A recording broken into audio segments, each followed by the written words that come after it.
টি-20 ফরম্যাটে নিজেদের ইতিহাসে দ্বিতীয় সর্বোচ্চ দলীয় রান তুলে রেকর্ড ব্যবধানে জয় পেয়েছে বাংলাদেশ নারী দল। সুপার 6-এর ম্যাচে স্কটল্যান্ডকে 90 রানে হারিয়েছে নিগারা সুলতানা জ্যোতির দল। টসে জিতে ব্যাটিংয়ে নেমে শুরু থেকেই আক্রমণাত্মক ছিল বাংলাদেশ। ওপেনার দিলালা আক্তার ও জুয়াইরিয়া ফেরদৌস 67 রানের উদ্বোধনী জুটি গড়ে।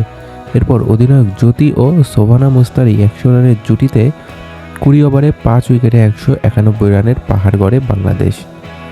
জ্যোতি 35 বলে 56 এবং শোভানা 23 বলে 47 রান করেন। জবাবে প্রথম বলেই উইকেট হারিয়ে চাপে পড়ে স্কটল্যান্ড। নিয়মিত বিরতিতে উইকেট হারিয়ে তারা থামে 20 ওভারে 9 উইকেটে 101 রানে।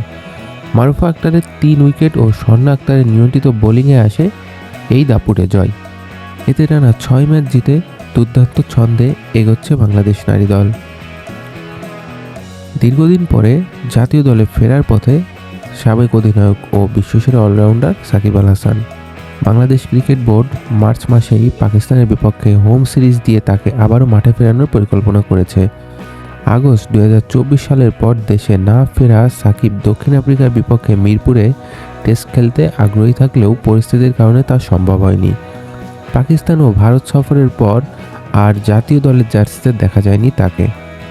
বিসিবির পরিচালক আসিফ আকবর জানিয়েছে, বোর্ড সভাপতি সরকারের সংশ্লিষ্ট কর্তৃপক্ষের সঙ্গে যোগাযোগ করেছে এবং মার্চে পাকিস্তানের বিপক্ষে সিরিজেই সাকিব দলে ফেরার ব্যাপারে আশাবাদী।